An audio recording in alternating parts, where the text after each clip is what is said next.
Going to start YouTube here in a second. Once YouTube is started, then we will get started. I do apologize. I think there was just a little bit of... I made an assumption, and that was probably where I messed up. Everything will be explained here in just a second. I think there goes the first notification.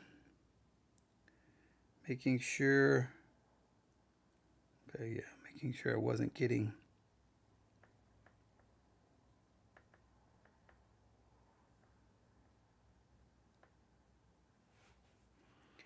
All right, here we go. I think there goes the first notification. Turning off the chat on YouTube.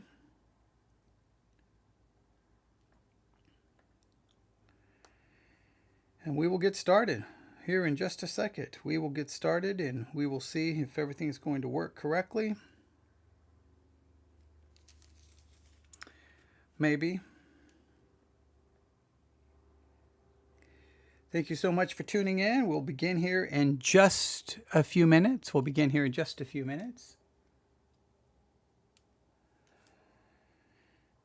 right, checking the sound. Maybe. Okay, I think we sound okay. Thank you so much for tuning in. We'll begin here in just a few minutes. I don't know why this won't work. Okay, that was weird. Okay, now, we'll begin here in just a minute. Everyone, I apologize for the confusion. I really do. The concept or the idea was do the basically the first hour late last night so that when people woke up, they could listen to it whenever they chose, whatever time they wanted. 6 in the morning, 7 in the morning, 7:30, 8 o'clock, 8:30, 9 o'clock, 9:30, 10, just whenever. And then I would do what would be technically or traditionally the second hour, just whenever. Somewhat close to the normal time. I thought about possibly starting earlier or starting later, maybe even doing it in the afternoon. I wasn't too, that's kind of the thing now. Since we're doing just the live streaming, there's no rules, but I will do better at communicating what we are doing so that people have a better idea of what is going on, all right? So hopefully this will be beneficial. It's got to be better than the 2 hours that we did yesterday. The 2 hours we did yesterday, yeah, we'll talk about that in just a few minutes. And then we will we'll get started here as we begin our exegetical study of Isaiah 44. We've done it through 40, 41, 42, 43. Now we come to 44. And in some ways, it's yeah. Well, I'll express all my emotions here in a minute. So I'm going to give it a little bit of time to see if anyone actually tunes in. My feelings are they probably will not. Okay. We will see. That's the only bad thing about having the map, having the analytics. I know within seconds, I know where someone's listening, what device they're listening on. Like I get all of this information. I know the location, but there's sometimes you just don't want to know all of that information, especially when it comes to the Sunday morning. If I broadcast Wednesday night, if I broadcast Sunday night, because then you know how many from my area, which would be basically people in the church, are listening and how many people are not. You don't want to know that. You don't want to know. You just don't want to know. But I have no choice because the very screen where I go and set everything up is the very screen that shows the map, gives me the location. So I can't just not look. And you can tell by the numbers, we have 2 people. One of those is me because I had to go listen to the audio. And the other one is not in Texas. It's in New Mexico. So yeah, but that's okay. This will be uploaded and waiting for the people when they are ready. So ultimately, if as long as everyone gets to it, it doesn't really matter the when. That's another positive thing. Is once it's uploaded, you can choose your own time when to listen. But all right, I think we're ready to go. Hang on. Our connection is wildly unstable currently.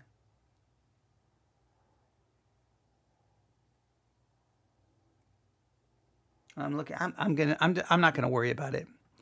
If it gets disconnected, ladies and gentlemen, if we get disconnected, I am recording it on separate software, so therefore the recording is not impacted by the live stream.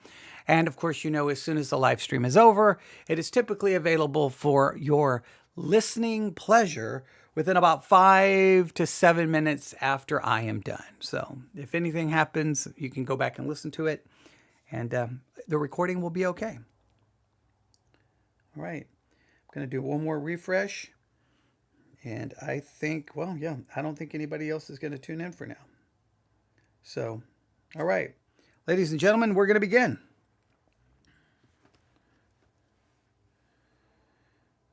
I think we're good. We will see. Ladies and gentlemen, without any further delay, we go live in 5, 4, 3, 2, and 1.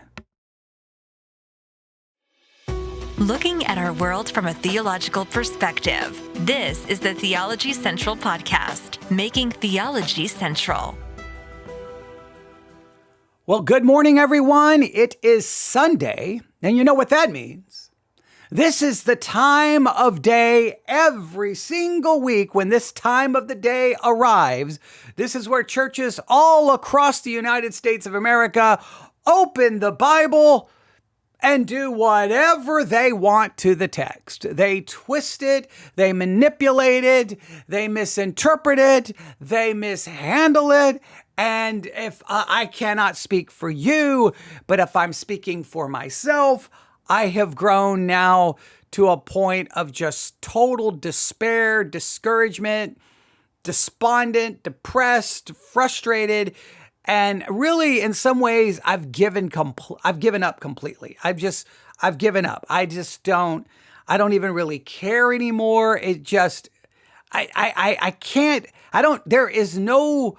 go any lower. I can't become more broken over this situation than I am. There's nowhere else to go. There's just other than just completely walking away, there's nowhere else to go. I know most Christians don't care. Most Christians aren't bothered by it, but I've just grown frustrated with it. Over almost 150 sermons listened to dealing with Isaiah 40 through 55. Every single one of them has been a total and complete disaster, and you have heard many of them played right here on this podcast. You've heard me mention them over and over and over again. I have given artificial intelligence probably well over 100 transcripts from sermons on Isaiah 40 through 55, and even AI is like, look, I don't know how many more you want to give me because these things are a disaster. And we know the common things they do. They spiritualize and allegorize Isaiah 40 through 55. They move out the original recipients. They move us in. We found one church preaching infant baptism from Isaiah 43 in the name of bubblegum. How did infant baptism show up in Isaiah 43? Was God telling those in Babylonian captivity, take your baby, and when it's 8 days old, sprinkle water on its forehead in the name of the Father, Son, and the Holy Ghost? Well, what are you talking about? There's no infant baptism in Isaiah 43. How do you even find that? So just some of the crazy things that we have seen happen, and you just get tired of it. So I try sometimes to say, okay, in fact, I basically I'm no longer listening to sermons on Isaiah 40 through 55 because I just can't do it anymore. I just can't. Now, maybe I will stumble upon one that would be so great that I'd be like, finally, I found the treasure in this trash heap of sermons. But at this point, even if I found one, I don't know, do I then just say, well, guys, I was wrong. Here's a good one. I don't know. So I have moved away from doing that. And then yesterday occurred. Oh, for crying out loud, yesterday occurred. I was looking around, I guess, the sermon, if you don't have the Sermon Audio app downloaded, as much as I get frustrated with it, it's still one of the greatest resources you could ever have because they add about 6,000 sermons per week. I mean, that's 6,000 per week. There's live broadcasts going on around the clock. So whenever you're looking for something, just download that app and just start looking around. Now, you may get as frustrated as I get, but you'll get a good idea of what's going on in the American church. And remember, those on Sermon Audio are conservative churches that would have doctrinal statements that, at least from their doctrinal statement, we would agree with most of it. So what's frustrating is the doctrinal statement doesn't really in any way indicate how the text is going to be handled in the preaching. And that's a kind of a reality that people have to know. So I was looking around and I saw, oh, look, someone's having a summer revival. Now, whenever I see on the Sermon Audio app that people are doing a conference or special meetings or revival meetings, I always will start listening and following that series, because when they're holding special meetings, you can kind of get an idea what churches what they think is important right now. So I'm like, oh, Summer Revival 2025, Night 1. All right, I can't wait to listen. And then I saw, wait a minute. The text is Genesis chapter 12, verses 1 through 9 for the opening night of their revival service. And I'm like, oh, for crying out loud. I know what's going to happen. This is the story of the Abrahamic covenant, but it's no longer going to be the story of the Abrahamic covenant. It's going to be about me leaving Ur and forsaking, music or Netflix and me walking with, and all of a sudden, Genesis 12 is no longer going to be descriptive about the Abrahamic covenant and its significance. It's going to become prescriptive, and Abraham is going to become me, or Abram is going to become me, and then I'm supposed to live my life like him, and then it just turned into a disaster. And then we got the big one. In that sermon, he told everyone to turn to Hebrews chapter 11. Oh, I'll never forget this as long as I live. He turned to Hebrews chapter 11 and he read these words. Verse 1, now faith is the substance of things hoped for, the evidence of things not seen. And then he took those two words, now faith. Now, instead of seeing that as a connecting, like that now faith, it's transitioning from the previous chapter. Now, hey guys, now, at this point, now faith is what we're going to focus on. It's kind of a conjunction. It's kind of a connecting concept. Now faith. But the pastor did not take it that way. He took it as almost like an adverb describing a kind of faith. So now faith. You need a now faith, not yesterday's faith, not tomorrow's faith, but a now faith. And I was sitting there going, what is happening? What is going on? And I did all the research to make sure is it working the same way in the Greek? The Greek is like, no. The Greek is not saying this, but when you look into the Greek, it's not in any way saying this is a now faith, a kind of faith. It's like now faith is this. Now let's talk about faith. Like it's a transition. It's a connecting from the previous verse or the previous section.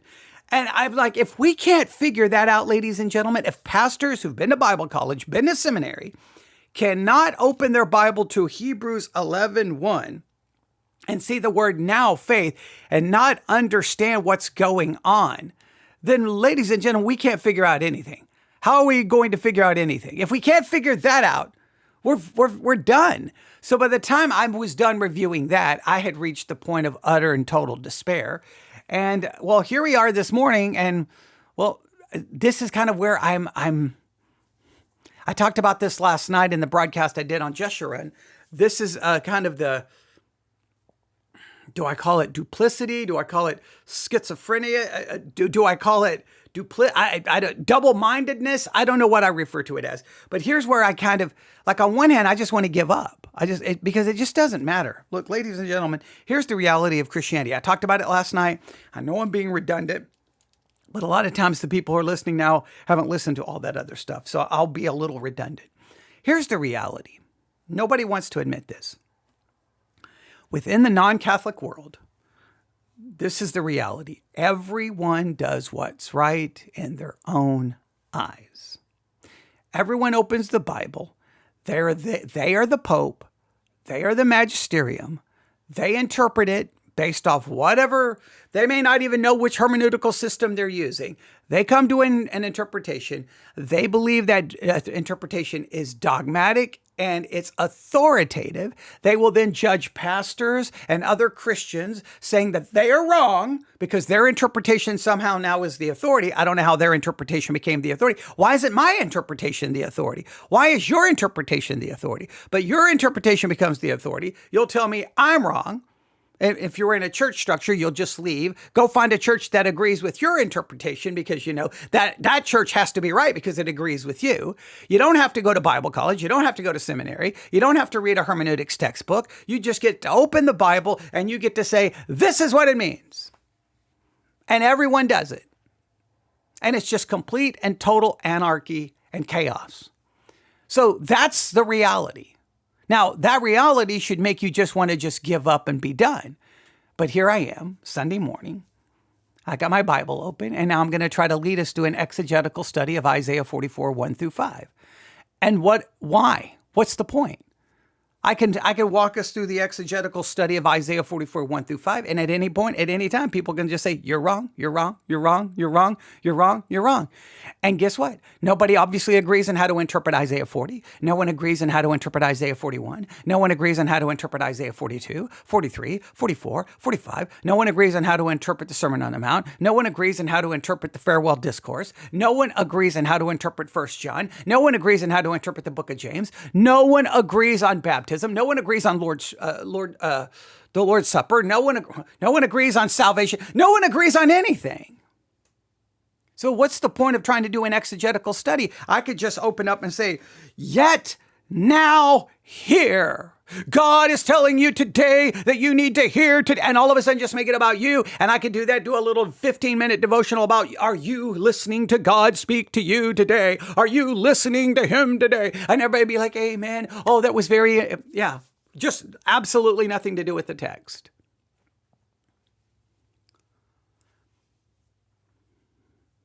It's meaningless, meaningless, meaningless. All is meaningless. That's the despair.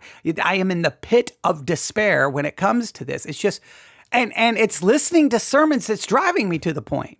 That's the thing here. It's not that I'm not listening. I'm listening and listening and listening. I had an email sent to me, for those who haven't heard the broadcast, where church is asking for $4.9 million because they need to build a bigger building. And then they used a verse from Acts 11, which is about the people taking up a collection to help people who are suffering from a famine. And they tried to use that to basically tell me that I need to exercise my faith and I need to give them money so that they can build a nice big building. Now, I don't know who this church is. Never been to this church. Never seen this church. The church is located in a different state, but they want my money. 4.9 million is what they need. And guess what? They'll probably raise, I don't know if they'll reach their goal of 4.9, but they're going to raise, I think they're already close to 100,000. I think when I was looking at where they were, I think they'd almost already raised 100,000. 100,000 from people who don't even go to their church. And it's like, but their use of Acts 11 is what drove anyone. If I see the email and you're so misusing a scripture like that, but I'm going to give you money, but obviously people do. So nobody cares about how the text is handled. It's just a joke. So I'm you can still hear my frustration in it. So I guess I'm trying to justify then why am I going to open up the Bible right now and walk us through Isaiah 44, 1 through 5? I don't know why, to be honest. It's an exercise in futility. I could probably accomplish more by, I don't know, running out my back door, climbing over the fence, running to Highway 83, 84, standing in front of a semi. That would probably be more exciting and more, I would actually accomplish something. Maybe death or hospital and being maimed, but hey, at least it would be something. This, I'm just speaking into the void. And it's just one of millions of different interpretations. And maybe some people will hear it and agree with my interpretation. Maybe they'll say that I'm wrong. It doesn't really matter because everyone could just come up with their own. There is no objective interpretation. It's subjective and it's based off the individual. This is This is the unintended consequences of the Protestant Reformation. Individualism rules. Each individual is the Pope. Each individual has the authority. Each individual is the interpreter. And each individual then declares their interpretation to be dogma. And anyone who disagrees is anathema. You say, well, I may disagree, but I don't think other people are anathema. So you're just saying that there can be multiple interpretations and that's okay? Oh, well, you can have yours and I can have mine and that's good? Either there's an interpretation that's right or there isn't one that's right. Then what are we even playing games for then? All right, so are you ready? Isaiah 44, 1 through 5. Are you encouraged? Are you not entertained? All right, Isaiah 44, 1 through 5. Here we go. Let's read it. Yet now here. Now, literally, the reason I'm making a joke about yet now here is when I gave the whole now faith thing to AI. AI was like, this is, if we follow this logic, you could take Isaiah 44, 1, yet now here, and just start talking about you. You need to hear the Lord today. But it's not about you. It's not about me. It's about them. All right. Yet now here, and please, well, we'll talk about the transition here in a minute. Yet now hear, O Jacob, my servant, and Israel, whom I have chosen. Thus saith the Lord that made thee and formed thee from the womb, which will help thee. Fear not, O Jacob, my servant, and thou Jeshurun, whom I have chosen. We talked about last night. 30 minutes, 35 minutes, going through every significance of Jeshurun. So please go back and listen to it if you didn't listen to it earlier this morning. Verse 3, for I will pour water upon him that is thirsty, and floods upon the dry ground. I will pour my spirit upon thy seed, and my blessing upon thine offspring. Let me just make sure you know, that's not baptism. That's not infant baptism. All right. Verse 4, and that offspring is not your offspring. It's Israel. Okay, verse 4. And they shall spring up as among the grass, as willows by the watercourses. One shall say, I am the Lord's, and another shall call himself by the name of Jacob, and another shall subscribe with his hand unto the Lord, and surname himself by the name of Israel. That's Isaiah 44, 1 through 5. It's really not that complicated. It's really not that difficult. And this is where you almost have to, like, there's a part of me that almost wants to be very condescending. Okay, boys and girls, it says, yet now hear. Who's being told to hear?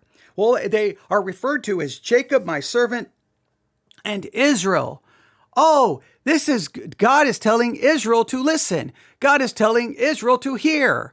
Where is Israel? Where are these people at this time? They're in Babylonian captivity. Like, I almost have to feel like I have to speak down to you.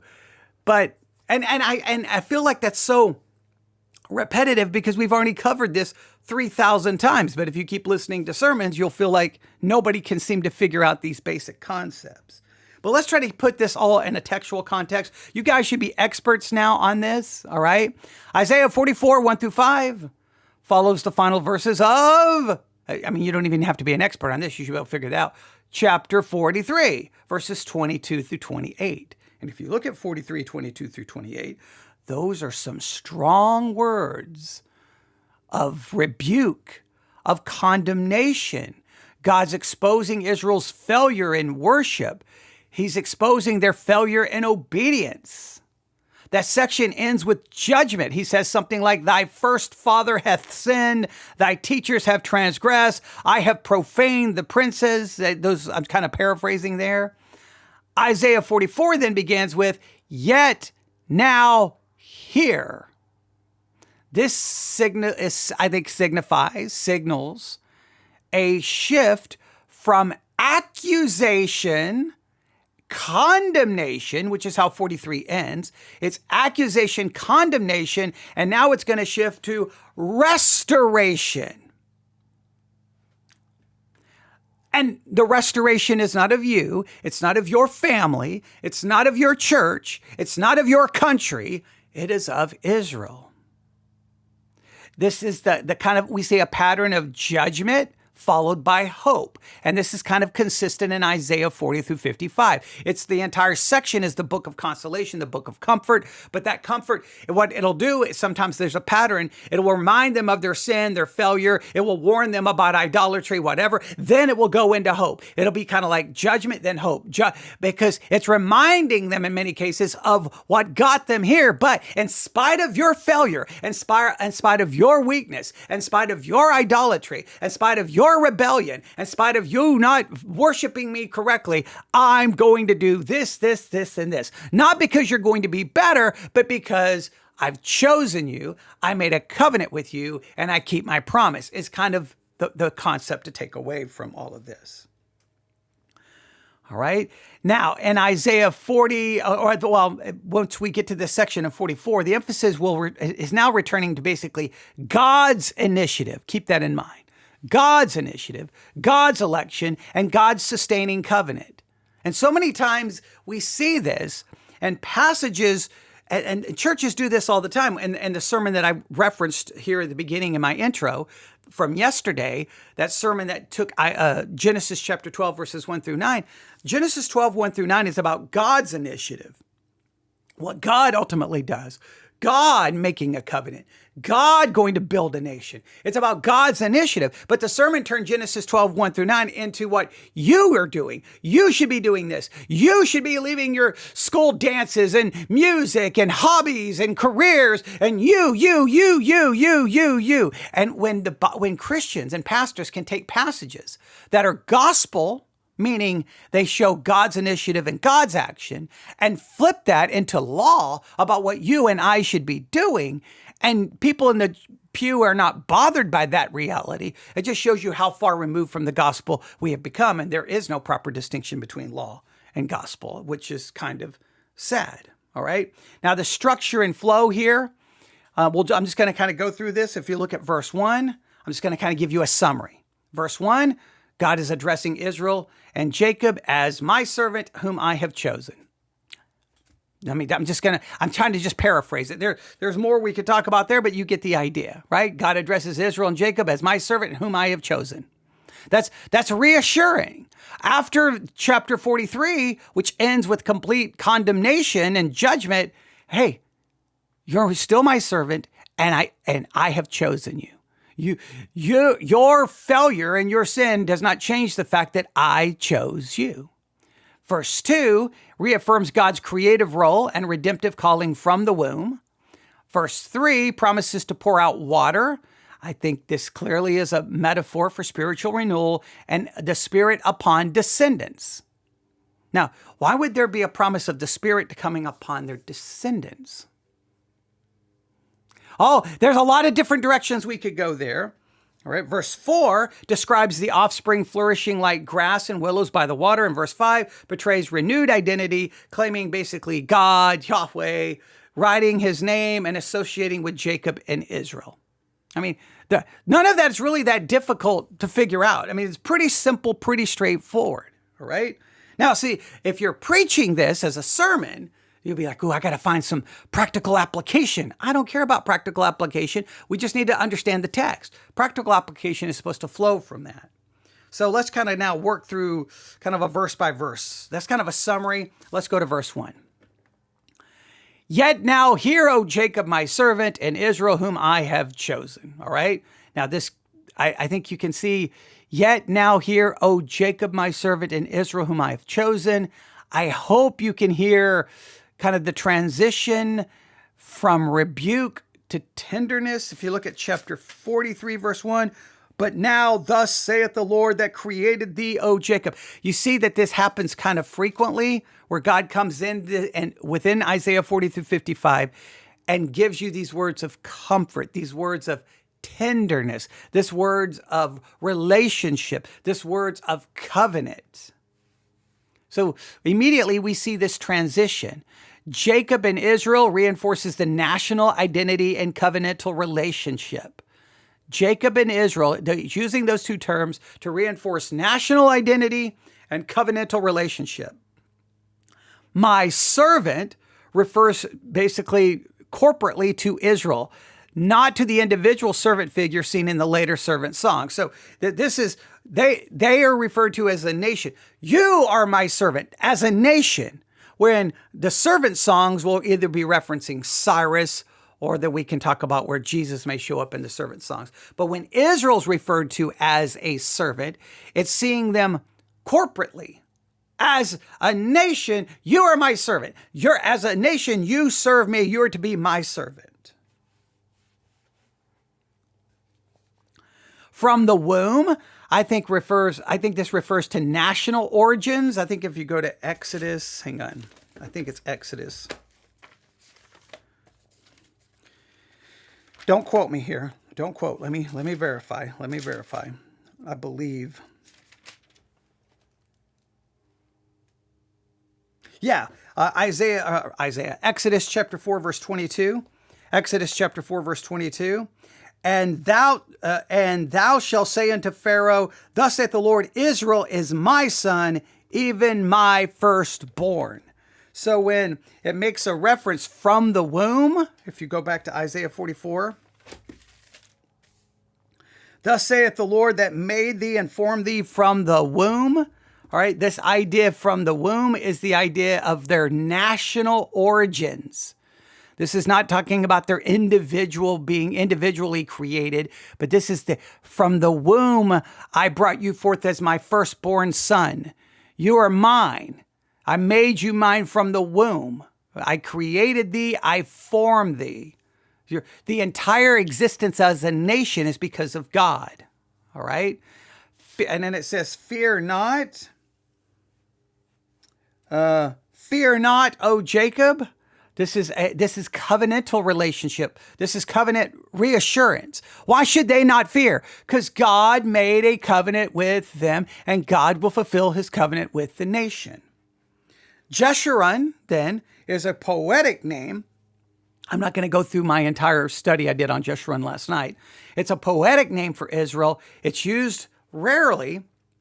It's used in Deuteronomy 32:15, Deuteronomy 33:5, and Deuteronomy 33:26. All three are references to Israel. And then Isaiah 44:2, Israel. So Jeshurun is a poetic name for Israel. And guess what it implies? If for some reason you don't know, you didn't hear last night.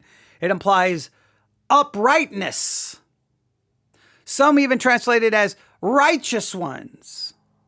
Now, this is very ironic. Hey, Israel, you have sinned. You have rebelled. Go back and look at 43:22-28. It's this strong rebuke. You have failed. You have been corrupted. You have been judged. But guess what? You still are. You still are Jeshurun. You're still my upright ones. You're still the righteous ones. How is that possible? I think it suggests that what their true identity is in God's eyes, not what their identity is based off their practice. Please note, this happens all the time in the Old Testament, and it confuses Christians because you'll read these descriptions of people as if almost they're perfect. I think what that is it's seeing them and what they are by faith. Abraham was declared to be righteous, not because of his righteous acts or his unrighteous acts, but because of faith. By faith, righteousness is imputed unto you. So you can call Abraham righteous. You can call Abraham obedient, even though we know he lied and then did the horrible thing with Hagar. David can be considered a man after God's own heart, even though we know the horrible things he did. How can that? Because you right now can be declared to be righteous, holy, perfect, and obedient when I know you're not and I know I'm not. Israel here being called Jeshurun, that is powerful. Upright ones, give me a break. They're the opposite of upright. Righteous ones? If they are righteous, then I need a new definition of righteous. But God still calls them Jeshurun. It's a word of comfort. Even though you have failed, I still see you this way. Not based off what you do, but based off faith in me. You're declared to be something you will never be in practice. Jeshurun is powerful, right? So that gets us through verse 1, that gets us through verse 2, verse 3. I will pour water, I will pour my spirit, Now, this shift, I think, is to some kind of, it's obviously it's future tense, I will, right? So this is a prophetic promise. I will do something. Water upon him that is thirsty. It draws on desert imagery, a frequent metaphor for Israel's desolation. Being in the desert or being in the wilderness, this is kind of their idea of they're desolate. They're in exile. They're in bondage. All right, so I'm going to pour water upon them. It's a metaphor. God's going to act upon their situation to change it, just like if you were thirsty and was given water. My spirit upon thy seed. I think this promise is for Israel and their offspring. This is not a universal or individual spiritual experience. It's not about you. It's not about your life. God is going to pour his spirit upon Israel. All right? This is a promise, a covenantal promise of national restoration. And it's tied to ethnic, national Israel, not to the church. This is not about revival. This is not about your kids. I heard an entire sermon turning this into, if you're faithful, God then is going to pour his spirit upon your kids so that the next generation is going to be righteous. And I'm like, what are you talking about? Has nothing to do with that. They also connected it to infant baptism again, and I don't know what in the world, how that even happened. When churches do that, they just don't even care about the text. They're following a theological tradition. So I think the real question with verse 3, this is the real question with verse 3.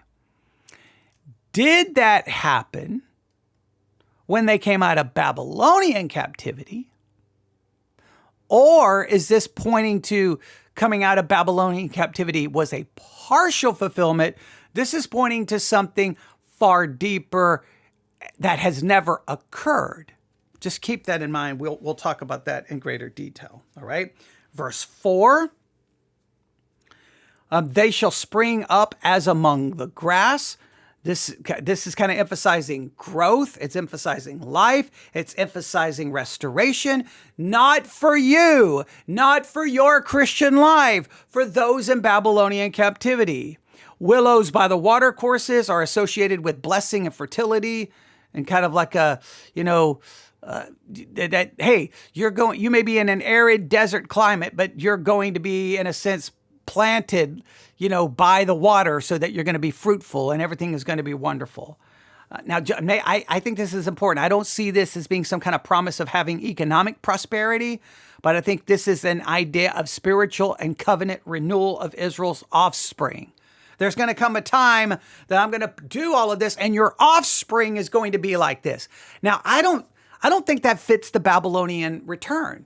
When they get back to Babylon, we know that first they delay in getting the temple rebuilt. God has to send prophets to kind of rebuke them. So they're already not off to a great start. And then once they get back in the land and get the temple rebuilt, we know they kind of slide right back into their sin and unrighteousness and all the things. And by the time Jesus shows up on the scene, they're already under Roman control. And it doesn't take long for them to slide right back into the very mess that they found themselves. And then 70 AD, they're basically are destroyed. So I think that this is a promise for something that hasn't yet happened. And I think we know what passage of scripture we can connect to this. We'll get to that in a little bit. And then verse 5, one shall say, I am the Lord's. The response of Israel's descendants, and I don't think this again is referring to those in Babylonian captivity. I think somewhere down the line, they are going to be saying, I am the Lord's. That's going to show their allegiance to the covenant. They're going to call himself by the name of Jacob. Their national identity is going to be renewed. They're going to surname himself by the name of Israel, identification with the people of God. I think the verses show identity reversal from forsaken and rebellious to reclaimed and voluntarily confessing that we belong to God. It's a complete, almost transformation of the nation. And I don't think we've seen that transformation yet, right? Now, what are some of the theological implications in 44:1-5? I think we clearly see election and ownership. Israel is God's servant because he chose and formed them, not because of their obedience. All right? This upholds this unmerited, unearned, divine grace. I formed thee. I chose thee. You are my upright ones, Jeshurun. You are my servant, not because you do right, but because I have chosen you to be that and declare you to be what you're not. I think this shows covenantal faithfulness. Despite Israel's failures, which are legion, God reaffirms his commitment to redeem, restore, and replant. And that's exactly what he does here. Spirit and restoration. The promise of the Spirit, I cannot stress this enough, is not tied to some ridiculous charismatic experience. Charismatics who try to use these verses, it's spiritual malpractice. This is to national renewal and the future flourishing of Israel. Please note, the future flourishing of Israel. Have they ever flourished? Coming from the time they left Babylonian captivity, have they ever flourished? I'm gonna call that into question, all right? Their corporate identity, this passage is about Israel as a people, not individual believers. It is not about the church. It's not about you. It's not about your small group. It's not about your Bible study group. It's about the nation of Israel. All right? What are some of the hermeneutical issues that typically show up here? You already know them. The spiritualization kind of error. Many Christians interpreters wrongly generalize the passage as being about revival or personal renewal. This ignores the national historical context. Don't allow people to spiritualize this. Obviously, replacement theology is a hermeneutical issue. They claim that this refers to the church. This obliterates the consistent naming of Jacob and Israel. Over and over in Isaiah 40 through 55, replacement theology comes and replaces all of this with the church. If you can do that, then I can make any text say anything that I want. And at that point, hermeneutics, that's the reality. There is really no hermeneutical standard because anybody can do what is right in their own eyes. Selective application is another hermeneutical error. Sermons may isolate or pour out my spirit and apply it to Acts 2, ignoring the ethnic or the explicit ethnic and covenantal context here. Don't allow them to selectively apply this. Some of the common misuses, I will pour out my spirit. This is typically used to justify revivalism or some emotional experience that's completely disconnected from Israel. Can't let that happen. Verse 5 used to talk about people choosing God or claiming faith, ignoring that this is the result of God's action upon Israel's descendants. When you get to verse 5, this is not about you making a decision that I'm going to say I'm the Lord's. I'm going to identify myself with God. No. This is not about you taking some pledge or you getting worked up during a revival. This is the result of what God does for them. Some people will take that fear not language and almost make it therapeutic. And hey, if you're going through a hard time, remember what God said in Isaiah 44, fear not. Has nothing to do with you. Has nothing to do with you. Has nothing to do with you. Has nothing to do with you.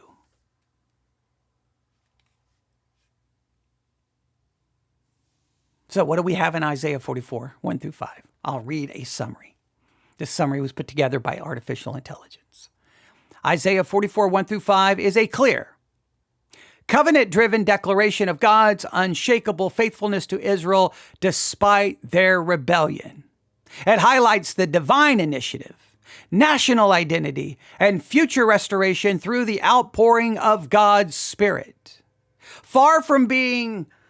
far from being about a generic spiritual revival. This text roots hope in God's eternal promises to the people he formed and chose. Not to be spiritualized, they're not to be replaced, and this is not about some therapeutic needs you may have. This is about the nation of Israel. This is a message of a sovereign grace rooted in history and tied to a future fulfillment that God alone will bring about.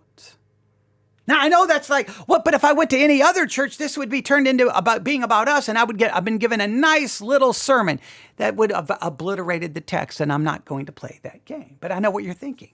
Hey, We're only 38 minutes into this, and you spent about 10 to 12 doing that long intro. There's got to be more here. Well, I'm glad you were worried. I'm glad you didn't want to get up and leave, because you're right. There is something a lot more here that we have to consider about this section. The immediate context. So just listen. If you haven't taken notes, this is where you need to take notes. 44, 1 through 5 is not difficult. I just walked you through that.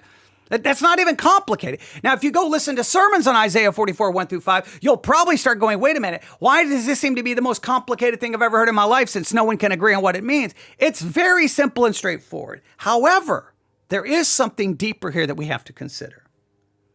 Now, a reminder, as we've already stated, the immediate context of Isaiah 44, 1 through 5 is the return and restoration of Israel from Babylonian exile. That is a fact. Nobody can disagree with that. But there is language and imagery used in Isaiah 44, 1 through 5 that seems to extend beyond the immediate historical return. And I believe, I'll put this as my hermeneutical hypotheses for the day, I believe it aligns with the broader promise of the new covenant made with whom? With Israel, the house of Israel and the house of Judah, that it lines with the broader promises of the new covenant and Israel's ultimate restoration. I don't think Israel has ever had that ultimate restoration. I think I can prove that. And I think that you see the ultimate restoration in the new covenant promise. And I believe some of the promises there in Isaiah 44, 1 through 5 clearly seems to be connected to those new covenant promises. So I'm going to try to break this down, all right? So let's start. We'll start with immediate context, restoration from Babylon. We just get this out of the way. I've now said this multiple times, but I'm going to triple down on this multiple times so that you will never forget the immediate context. The section opens by addressing Jacob and Israel, verse 1. We've seen that. And the promised help, verse 2. The pouring out of the water and spirit in verse 3. And it signals hope to a people in exile. That's what it's there to do. Guys, you're here, but I'm here to help you. Why? Because I formed thee. I chose thee. You are my servant. You are my Jacob. You are my Jeshurun. I'm here for you. The thirsty land, I think clearly within Isaiah 44 is referring to the Babylonian captivity. They're spiritually dry, abandoned, lifeless. The promise of children flourishing like grass and willows, I think evokes the image of return to the land and repopulation, which was partially fulfilled in the return under Cyrus.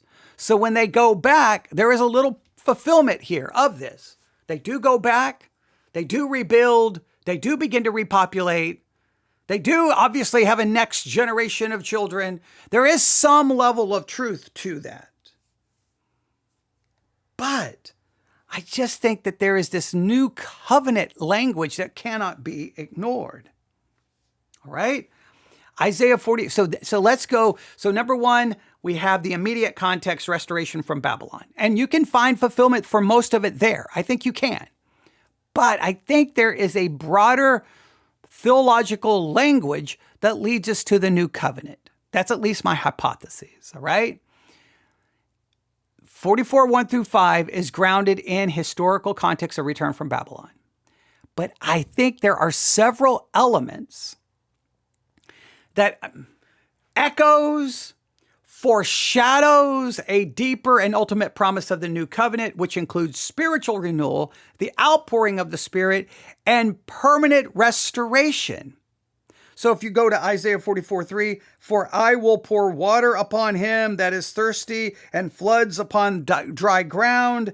I will pour my Spirit upon thy seed. Did you hear all of that? Now this seems to me,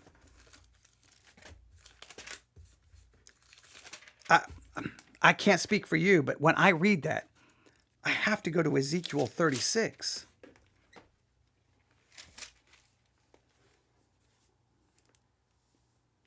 Ezekiel 36. Right? Now, this is just so that we know, so that nobody accuses me of taking anything out of context. Ezekiel 36, verse 21. But I had pity for my holy name, which the house of Israel had profaned among the heathen, whether they went. Now, if you look at 43, 22 through 28 of Isaiah 44, it talks about them sinning, their guilt. This and Ezekiel. So in Isaiah 43, 22 through 28, it's about their guilt, their rebuke. And Ezekiel 36, starting in 21, it talks about how they have profaned and they had sinned and they had failed. Verse 22, therefore say unto the house of Israel, thus saith the Lord God, I do not this for your sakes, O house of Israel, but for my own holy name's sake, which you have profaned among the heathen, whither you went. God is getting ready to do something, but he's not doing it for them. He's doing it for his name's sake, because his name's sake is attached to Israel, because he made a covenant with them. They're forever connected to him. All right. So in 43, 22 through 28 of Isaiah, God lays out all of their sin and all their failure. 44:1, he begins then to talk about what he's going to do. This is following the exact same pattern in Ezekiel 36. Look at verse 23. I will sanctify my great name, which was profaned among the heathen, which ye have profaned in the midst of them, and the heathen shall know that I am the Lord, saith the Lord God, when I shall be sanctified in you before their eyes. God is going to do something so great in the midst of Israel that the heathen are going to know that it occurred. Verse 24, for I will take you from among the heathen and gather you out of all countries and will bring you into your own land. Now, this is not just Babylonian captivity. Wherever they are at, he's going to bring them all back. That goes beyond Babylonian captivity in my mind, in Ezekiel. And Isaiah is referring to Babylonian captivity, but the language there, pouring water, pouring spirit upon your offspring, seems to be something even future in my mind. Then look at verse 25. Remember in Isaiah 44? Going to pour water. Look, Ezekiel 36:25. Then I will sprinkle clean water upon you, and you shall be clean from all your filthiness, and from all your idols will I cleanse you. Now, Ezekiel 36:25 is speaking about a time that God is going to pour water upon them, and they're going to be perfectly clean. This seems to be like complete spiritual regeneration, and all idolatry is going to be gone, all sin. This is not talking a positional. This seems to be speaking of in a practical sense. And then look what happens in verse 26. A new heart also will I give you, and a new spirit will I put within you, and I will take away the stony heart of your flesh, and I will give you a heart of flesh. Now, please note, this is not about you. This is not about me. This is about the nation of Israel. Just read the context of Ezekiel 36. It's not that hard to figure out. God is going to do this for Israel. He did not do this for them when they came out of Babylonian captivity. We know that. Verse 27, I will put my spirit within you and cause you to walk in my statutes, and you shall keep my judgment and do them. God is going to so transform them that they're going to be perfect in their obedience. This did not happen when they came out of Babylonian captivity. And you shall dwell in the land that I gave to your fathers, and you shall be my people, and I will be your God. I will also save you from all your uncleanliness. I will call for thy corn and will increase it and lay no famine upon you. I will multiply the fruit of the tree and increase of the field, that you shall receive no more reproach of famine among the heathen. And you shall remember your own evil ways and your doings, that you were not good. And you shall loathe yourself in your own sight for your iniquities and your abominations. Not for your sakes I do this, saith the Lord, but be it known unto you, be ashamed and confounded for your own ways, O house of Israel. And then you continue to read, they're going to be in the land. It's going to be permanent. They're going to be perfect. None of that. I think Isaiah 44 is alluding to this, but it first points to what God does for them in the Babylonian captivity, but it's saying that something else is coming far greater for their offspring. And they've never encountered what was promised in that covenant. So I will pour my spirit is directly echoed in Ezekiel 36:25 through 27, which is a part of the new covenant promise. I will put my spirit within you and cause you to walk in my statutes. All right? And then we could then, it's also talked about in Joel 2:28, I will pour out my spirit upon all flesh. It's picked up in Acts 2, where Peter connects Pentecost to Joel, though it's important to note that Peter does not say Joel is completely fulfilled, only that what happened is like what was spoken. So Acts 2, when you have Jews from all over there at Pentecost, there's a little bit of the fulfillment, but it's still pointing at, in Acts 2, they were not all made perfect. They were not all made right. No, because they're still going to be wiped off the face of the earth in 70 AD, or partially wiped off the face of the earth in, 100 something AD when it's completely gone. But you get the idea. So it doesn't fit everything perfectly, but there's these signs. Babylonian return, a sign. It's a partial fulfillment, but it's pointing to a deeper fulfillment. Joel 2, Acts 2, partial fulfillment, but it's pointing to the greater fulfillment. And then ultimately, the new covenant, God will pour out his spirit upon Israel, and all Israel will be saved. They will be restored. They will be regathered. Thy seed and offspring, the renewal and flourishing of the people, points towards the future of Israel, both in the return from exile and the promised future where Israel will be gathered and made spiritually alive again. You see this in Ezekiel 37, 1 through 14. Because what happens here? You get the valley of dry bones. This is not about you or I. This is about Israel. This is about the nation. All right? And if you even go to verse after they're brought back and all of this happens, right? I could go through and find out specific parts, but if you just look at verse 16, if you look at verse 16, moreover, thou son of man, take thee one stick and write upon it for Judah and for the children of Israel, his companions. Then take another stick and write upon it for Joseph and the stick of Ephraim, and for all the house of Israel, his companions. And join them one to another in one stick, and they shall become one in thy hand. This is a complete rebirth, regeneration, regathering of Israel as a nation. All right. And then Paul in Romans 11 envisions a future where all Israel shall be saved. I don't think this is spiritual Israel. This is ethnic Israel experiencing covenantal mercy. So Isaiah 44 points to Ezekiel 36, points to Ezekiel 37, points to Acts chapter 2, the book of Joel, and Romans chapter 11. I am the Lord's, and verse 5, they're going to surname himself by the name of Israel. This language seems to anticipate a time when Israel's identity will be voluntarily embraced and God's people will freely and joyfully own their covenant relationship with him, not under threat, not under compulsion, not because of hypocrisy, but in truth. And I think this aligns with Jeremiah 31. They shall all know me.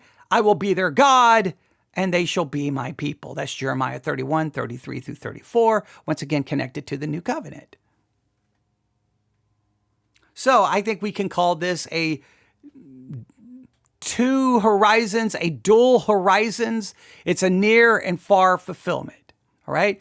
Isaiah frequently employs this kind of two horizons or two fulfillment kind of style.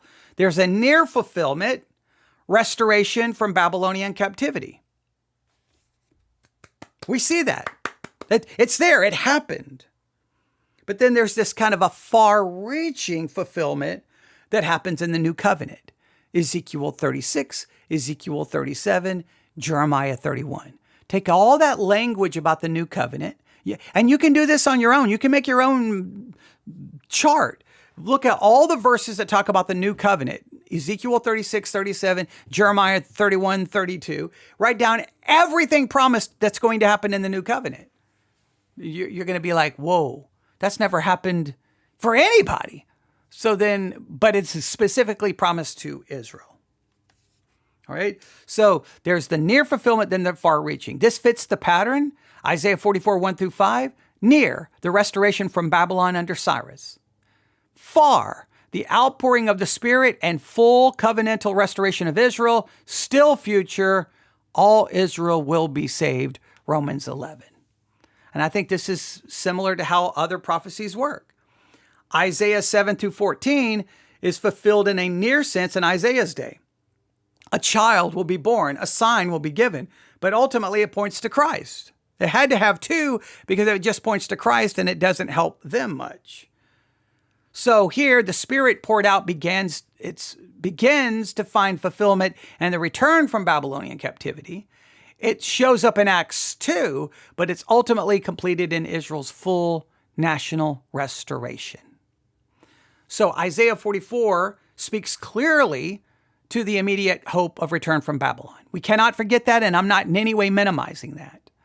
But the language is deliberate. It very much is hinting at new covenant promises. If you look at Ezekiel 36 and look at Isaiah 44, the language is too similar. And that new covenant promises spiritual renewal, national restoration, outpouring of the Spirit, and full identity with Yahweh or Jehovah, depending on how you want to, we can get into that discussion. So if we take this to just be purely the Babylonian context, I think we're missing out. We don't want to spiritualize it and turn it to the church because then we're destroying it. I think what we have to do is see that Isaiah 44 is giving language that talks about the immediate, but points to the future. And there is a glorious future for the nation of Israel, not because they deserve it, not because they earn it, not because they're faithful. It's because it's in contrast to the fact that they're Jeshurun, even when they are disobeying and they are failing and they are in sin. But God is going to pour out his Spirit upon them, upon the nation. They will be regathered. They will be restored. They will be saved. There will be no longer idolatry. They will walk in his ways. He will bless the land. And their seed and their children will flourish within that setting. Now, I know people say, well, that's dispensationalism. I don't care what you call it. It's called trying to be faithful to the text. Because your choice is there to rip those promises out of their context and make them about us, or let them be what they actually say they are about Israel. So Isaiah 44, 1 through 5. Now let's just read it. Yet now hear, O Jacob, my servant, and Israel, whom I have chosen. Please note, when you read 44:1, do not forget how 43 ended. Therefore, I have profaned the princes of the sanctuary. I have given Jacob to the curse and Israel to reproaches. Yet now hear, in spite of that reality, hear, O Jacob, my servant. You're still my servant. And Israel, you're still Israel. You're still the people I made a covenant with, whom I have chosen.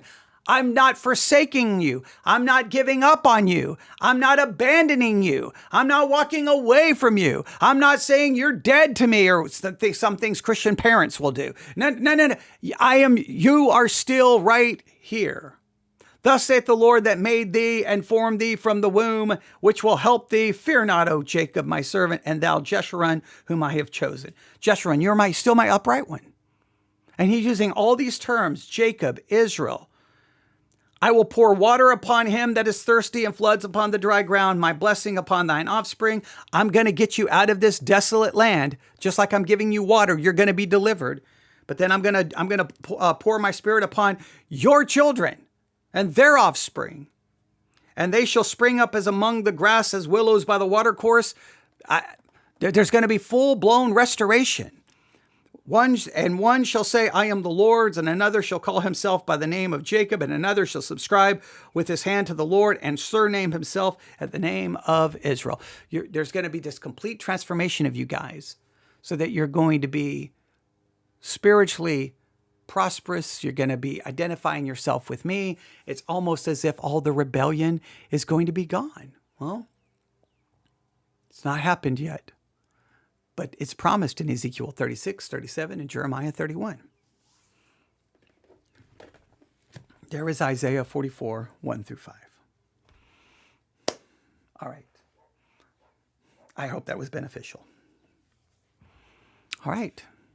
I do apologize that today kind of got a little messed up. I didn't communicate with everyone clearly, explaining that I basically did the first hour last night and it was waiting for you when you woke up. If you missed it, go back, listen to the episode on Jeshurun. And now just do a little study expanding on that. And then here's your exegetical study of Isaiah 44, 1 through 5. And we looked at the new covenant. So what you need to do is just go to Ezekiel 36, 37. If you want an assignment, Ezekiel 36, 37, Jeremiah 31, write down everything you can find out about the new covenant. And then just ask yourself, you've got a couple of choices. It's happened in the past. You know that's not the case. It's going to happen in the future for Israel, and it hasn't occurred yet. Or somehow you're going to steal all of those promises for Israel and make them to the church. And if you make them to the church, it's not happened like that for the church. So then you'd have to say it's referring to eternity. Well, you're going to have a problem. Or you just can just say God lied and none of it is true. I mean, you don't have a lot of options there. I think holding it to who it was actually given to makes the most sense. And so somewhere, somehow, all of this will be fulfilled in Israel. And if that makes me, whatever you want to call me, I'm just trying to be true to the text. All right. Thanks for listening. Everyone have a great Sunday. God bless.